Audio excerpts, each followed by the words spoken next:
All right. So my name's Brian with Never Alone Recovery. We have Krista, also known as Sober Barbie. Today we're going to talk about living by the principles of acceptance, forgiveness, and gratitude. We also have a support group, which is going across the screen at the bottom on Zoom. It's got the ID and password. We've got Michael that's going to share his experience, strength, and hope in there. So join us tonight at 7 p.m. Central Standard Time.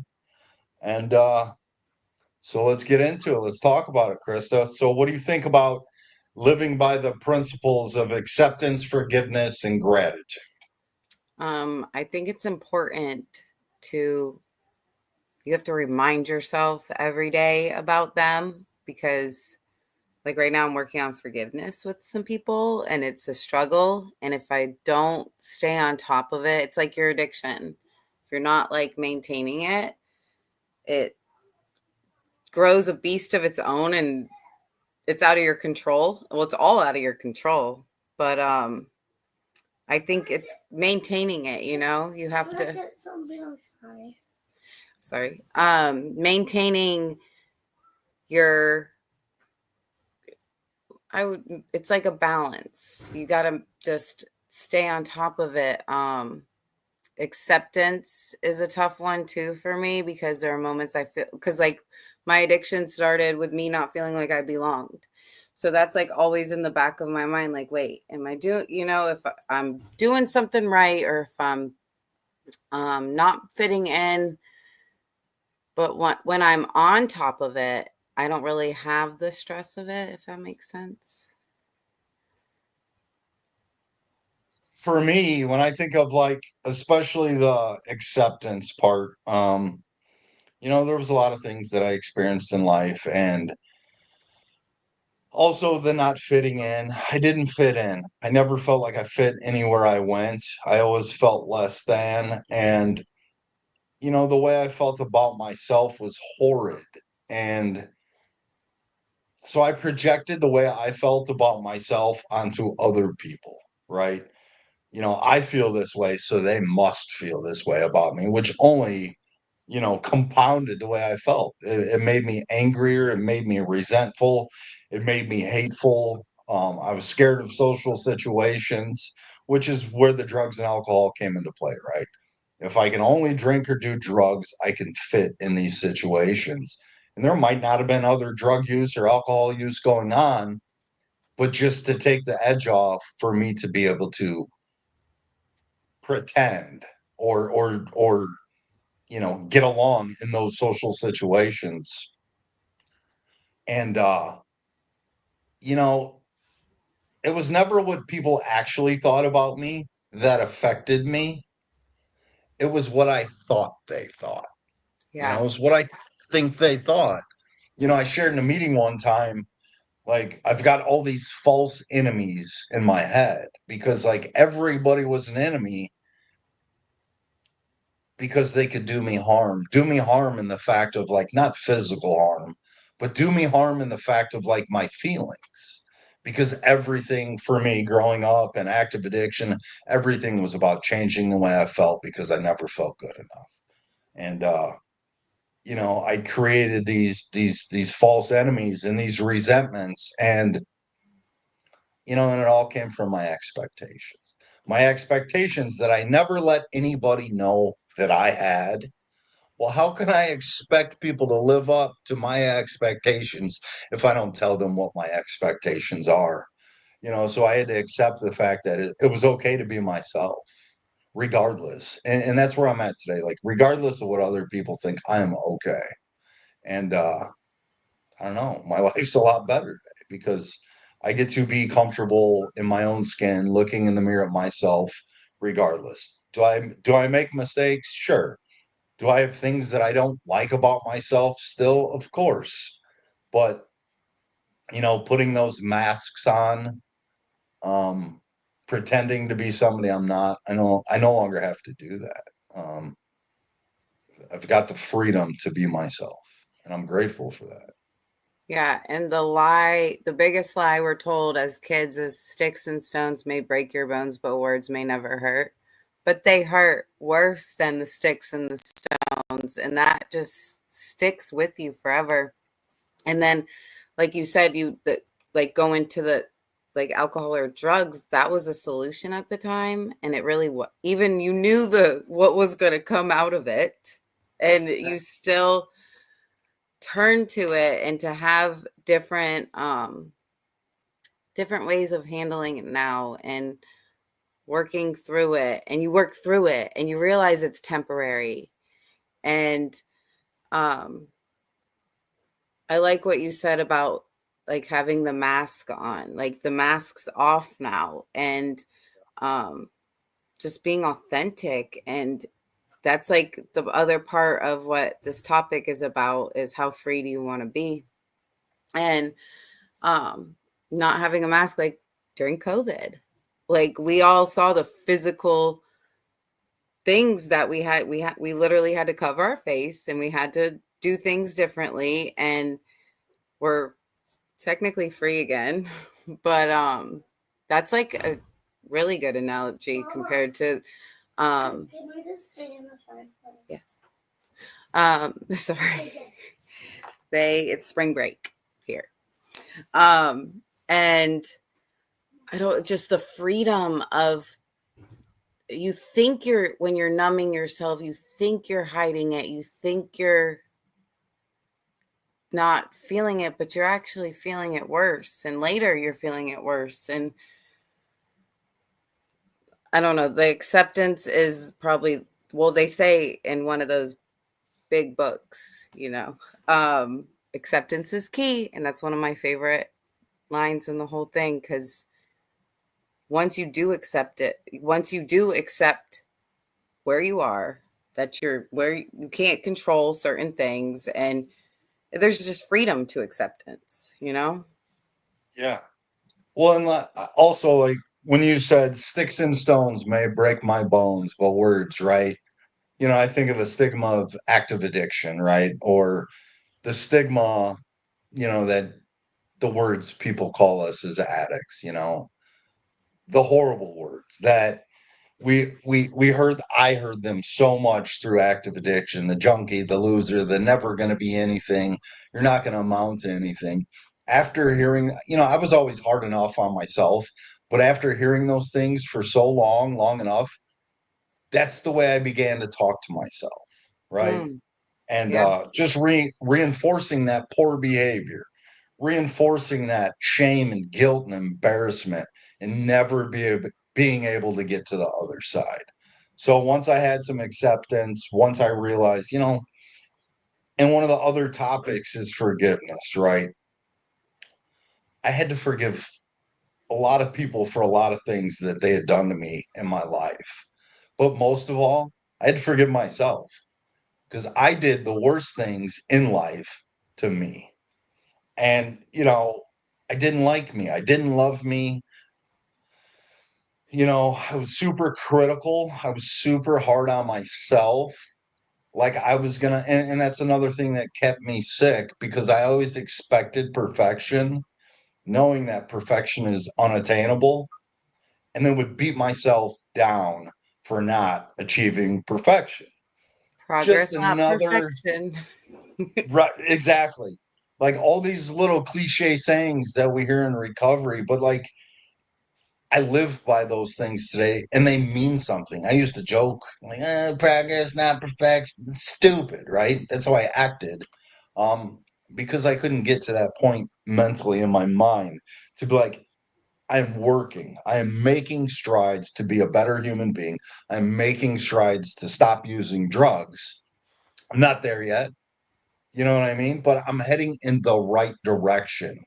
It's better than moving backwards like I did for a long time in active addiction. I So I think a go lot ahead. of things too, we're learning how to apply all this stuff. Like even before the addiction and stuff, when we were like kids and stuff, you'd say something, but it really didn't mean anything. Or you say you're going to do something, you may do it, but it's actually applying it to your life. Like my thing right now I'm going through is like applying surrender every day.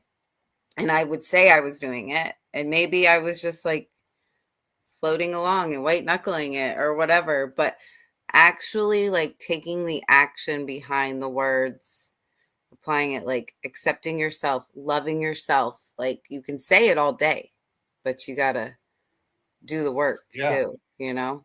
Well, and surrender. So I feel like I've recently talked about this, but like surrender, a lot of guys struggle with that word, right? Because we're tough and we're egotistical, and I survived this and I survived that, and I could do this, and I was in the military, or whatever bullshit we tell ourselves.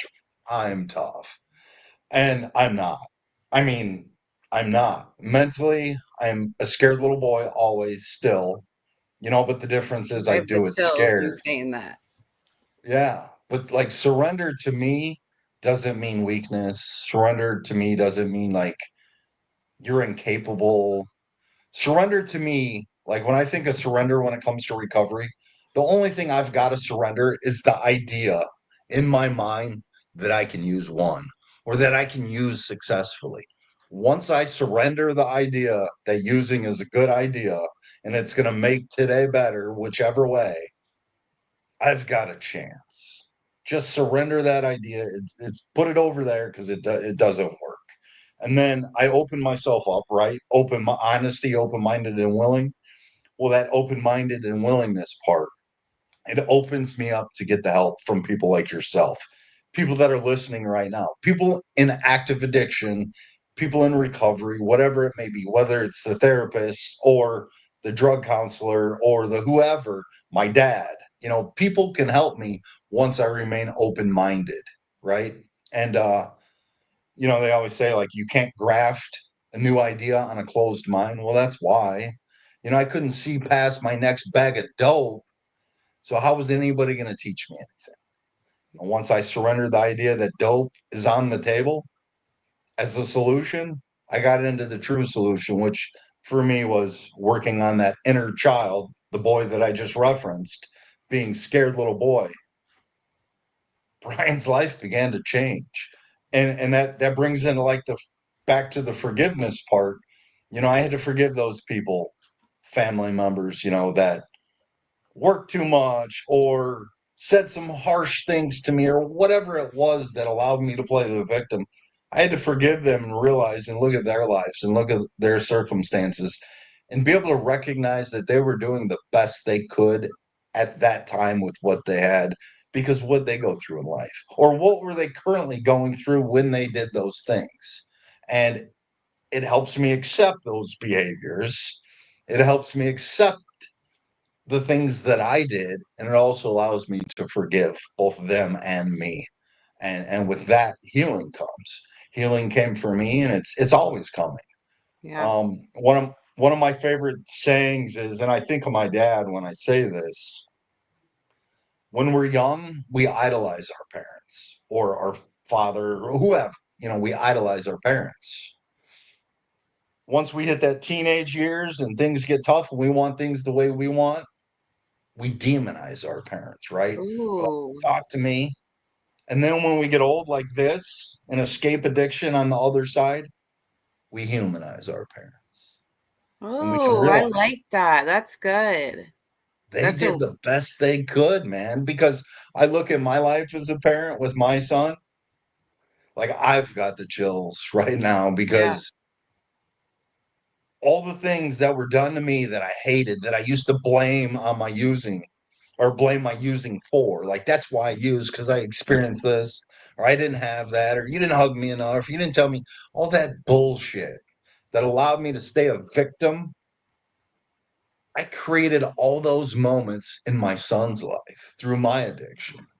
And like that was the thing that allowed me to forgive my mom for not being there, to forgive my mom for putting drugs before me, because now I understand the other side. Now I understand addiction. It wasn't an attack on me. It wasn't she just didn't love me. She was a drug addict. And now here I am, a drug addict who gets her perspective, even though she's no longer with us.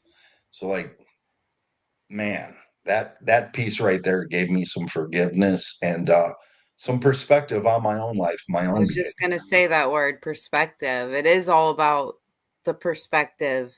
And as a teenager, too, you're trying to conform, you're trying to like blend in with the world. You want to fit in so bad, and you kind of Yeah, even forget all your childhood. Like I thought I had a perfect childhood, and my parents were great. My childhood was great. But that's all you know as a child. Like that's all you know. Like if you're in a happy home or a crazy home or whatever, but that's normal to you. And then as you get older, after the teen years, because I like to say like they just get lost for a few years, but a lot of them circle back.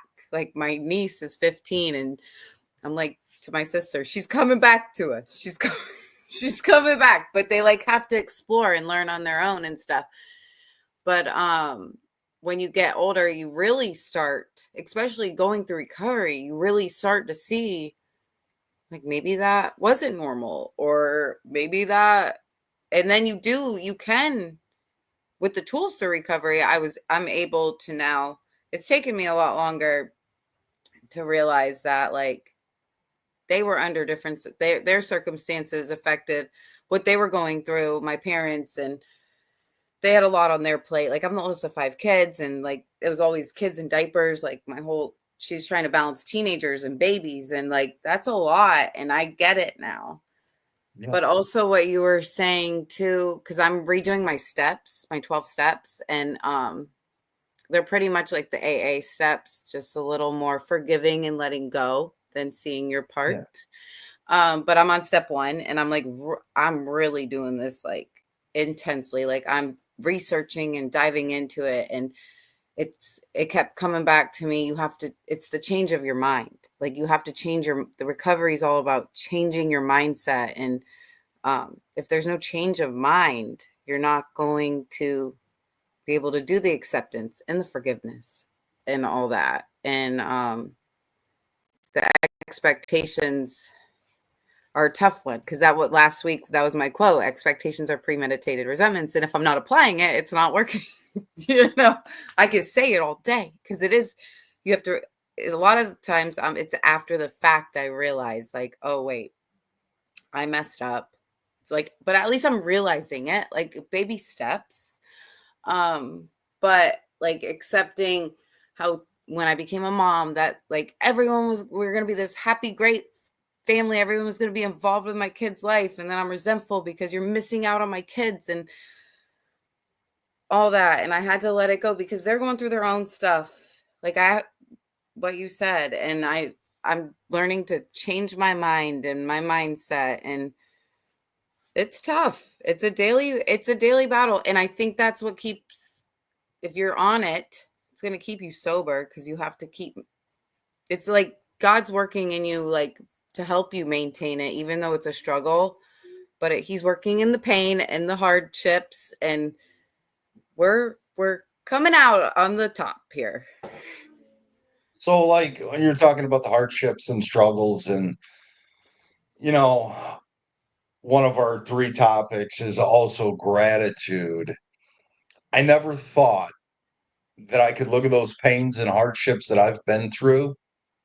The fact that I'm a drug addict, right? I'm in recovery, but like the fact that I'm an addict and burned my life to the ground for 25 plus years, like I said last week, with 52 arrests and all the stuff, right?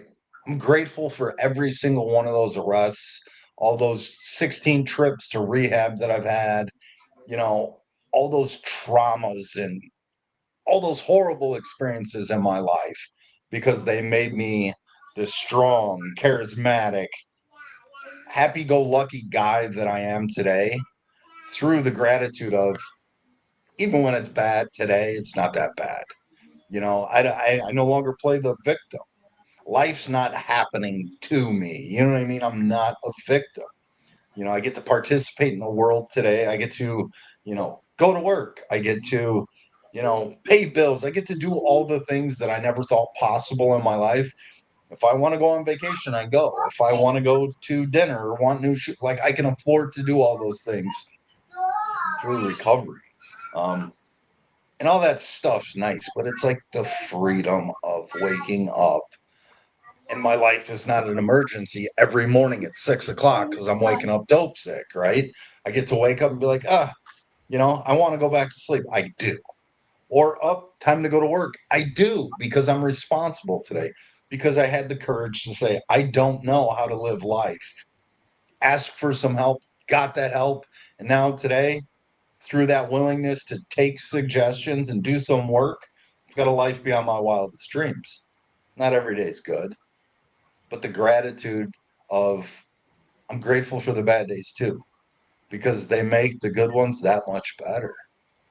Um, and then I get to think back what it used to be, just I like like waking I up dope. like being able to like it's weird that I would ever say this, but like little things I'm like, "Oh my gosh, like 10 years ago I could not have been doing that." Like it keeps me fresh, reminding me what I have today, my gratitude. And then I don't know if you've ever heard of The Secret, Secret of manifesting, the book The Secret, and it says that gratitude multiplies everything in your life. Yes. And it's almost like even if you're just being grateful and showing gratitude, it could be just distracting you from what's really going on, but it's a good thing, you know? Yeah. Gratitude really does it triples, it quadruples, and um you have to find that little glimmer of hope, the silver lining. Yeah. I Well, like and the that's why silver they lining. early recovery, well, any recovery, we always talk about gratitude lists. And, my I think I shared last week, you would have thought I was illiterate because I couldn't verbalize anything I was grateful for. And I couldn't put pen to paper, that's for sure. Because I was like angry guy in my head. I was a victim. I was poor me. I got nothing to be grateful for. And today I look at my life and I'm like, wow. I had this moment. I was walking into the house that I purchased. I thought I'd never own a home, and the previous owner that I purchased it from had knocked some holes in the drywall in the garage. It's late at night. I'm coming home from a meeting and I'm going into the back door through the garage, through the kitchen. And, I was bitching. I was complaining. I was, these people, they got holes in my drywall and blah, blah, blah. I'm mad. And as I went to push the garage door button to close the garage door, I had that moment of realization, that moment of gratitude like, dude, okay, you've got some holes in the drywall in your garage. But before, the only garage you were ever going to be in, you slept in, or you were breaking into to steal to get one more bag of Or it drugs. wasn't you punching the holes in the those weren't your holes. Right, right. And it's like, what are you ungrateful for? This is your garage. Okay, it's not perfect, but it's yours. And the only reason I got that garage is through recovery. So like have some gratitude, dude.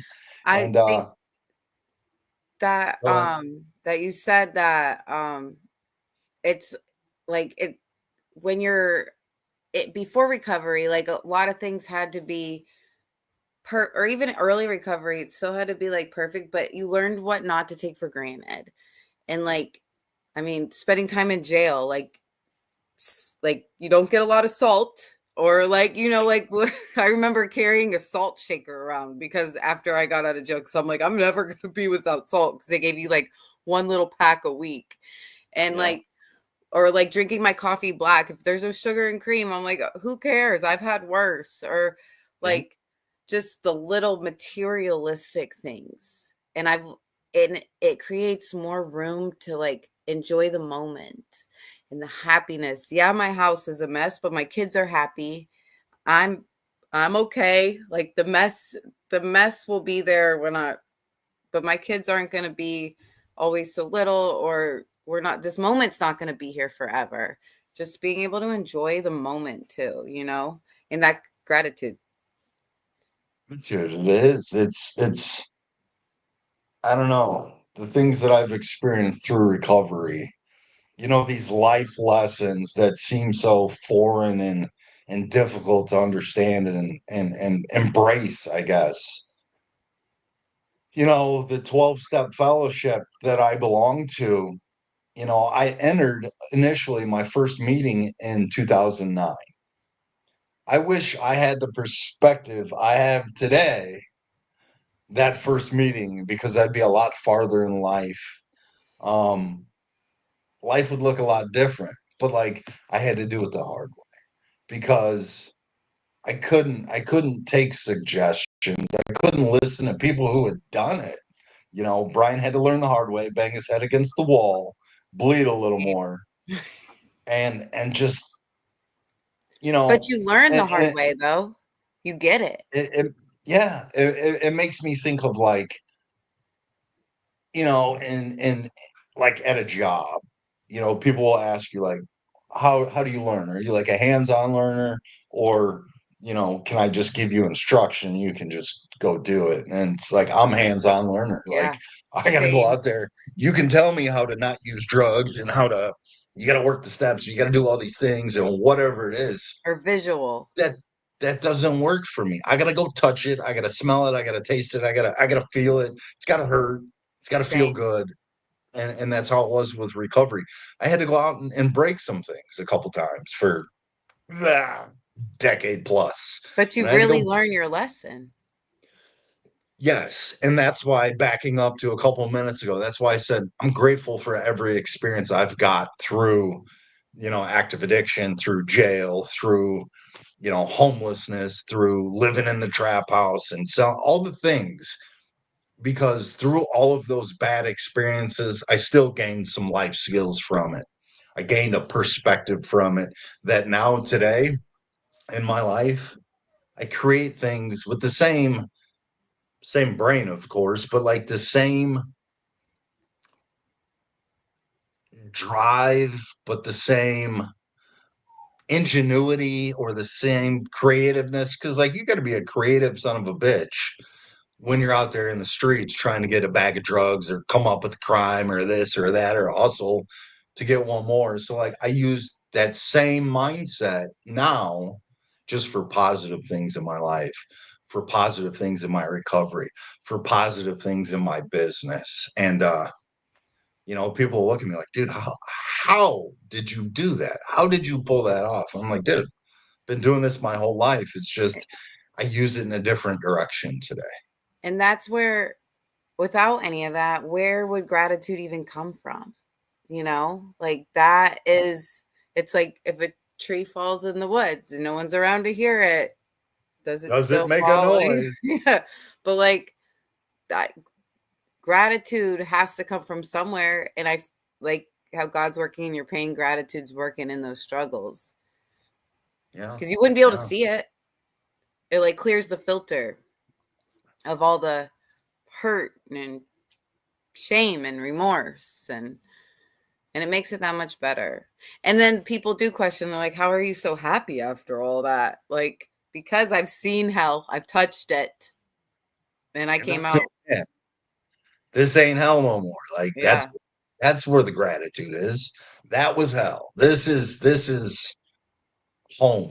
Let's There's call a it home. song on TikTok, and it's a viral song. I've made a few videos to it, but it's talking about how you had to meet the devil just to know his name. And then, Yeah. like I just had to meet him, and now I'm done. Bye. And now I can like true freedom. True, your mindset is different. Your how you feel is different. How you love is different, and you can appreciate it. Like I see the Yes. people that aren't addicts or alcoholics but haven't worked any recovery and they're still miserable, and I'm like, I would have been that even if I wasn't an addict. I'd be like miserable, but I'm like genuine, and people see that light in you, and then they want it too, you know? Yes. Oh, so I'm not a religious person. I'm definitely a spiritual person, right? But one thing I ever heard, best thing I ever heard, one of the best was God didn't open the gates of heaven to let you in. He opened the gates of hell to let you out. I got the And chills. that's what like addiction and recovery think about. It. Like life's not perfect. He didn't let me into heaven. It's not perfect. But he let me out of hell. Again, back to like I've got a choice today. I've Yeah. got the choice not to just not use drugs, but I've got a choice what I'm going to do with my life, opportunities that I want to take or whatever. And man, so grateful to be here. And the last thing, like, so it says, how free do you want to be? How free do I want to be? I want to be as free as I can be. So like I do as much work on me as possible to heal that little boy inside, to deal with those traumas, to have that acceptance. Um, Again, I don't acceptance isn't fun all the time. It doesn't mean I've got to like some things, but it allows me to move past those hangups. It allows me to get over those speed bumps without a flat tire, right? It allows me to keep pushing See, forward, that's good. so Well, grateful to be here. the best is Go ahead. yet to come. The It best is is. yet to come. And I don't think there is when there's recovery involved, I don't think there's a cap on freedom. I think you No. learn there's more and more and more. And I think that's because when I either was in active addiction or even before I became a crazy alcoholic, there was always like a limit. And now I'm just like, okay, like I'm a miracle. So I believe in miracles. And Yes. like I have a good friend that I told you about last week. He was in the ICU and like it wasn't looking good and it was because of his addiction. And the miracle happened today and he is awake. And like I'm like, Nice.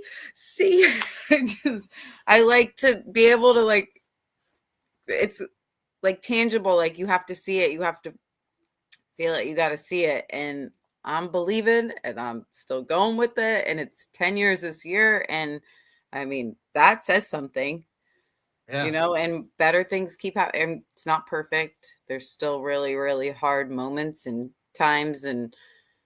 But we come out of it. It's all temporary. If we make some better choices, choices Yeah. change everything. Choices change statistics. Um, I got news yesterday that somebody didn't make it due to their addiction. So it's like I'm not confused. I'm doing the right things. I'm not perfect, but I'm doing the right things, striving for the right objective. I have the right objectives. Um, It's not to be perfect, it's to get better one day at a time. That's why they call it a recovery journey. It's not like a recovery destination. I don't wind up at a place and I'm like, oh, I'm fixed, I'm healed. Like I do this. That's why they talk about a daily reprieve. Um, Something you just made or something you just said made me think of like a specific fellowship. They've got a reading called The Promises, right? And it's like, think about it before if I would have wrote down all the things that I wanted out of recovery, and I've heard this so many times over the years, and I'm like, yeah, bullshit. It can't happen for me. You don't know what I've been through. And if you'd have told me I'd have been a homeowner, if you'd have told me my dad and I would be best friends, if you'd have told me and my son would be going to the gym together and having a still improving our relationship, um, I would have told you no way. And if It you should would be have, called miracles. yeah, if I'd have wrote a list down of all the things that I wanted back or that I wanted to achieve, I'd have sold myself short because I've got way more than I ever could have imagined. And again, it's not done yet. Like it's still happening today. So, um, just like last week, I'm a quote guy. I'll always be a quote guy. The 12-step fellowships turned me into a quote guy, those corny cliches. Um, so let's end with a quote on your part, and then I'll give one, and then we'll wrap it up. All right, I've been saying this one a lot lately, and it actually came from it's not from I don't, it could be in a book, but an old boss of mine. It was my first job out of recovery, and he was sober too. But he would always say, "You don't know what you don't know." And it's just like having an open mind, like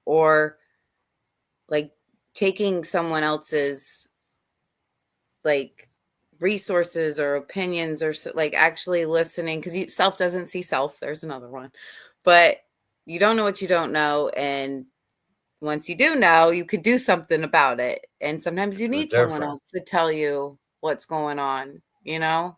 And Yeah. All right. So I got one.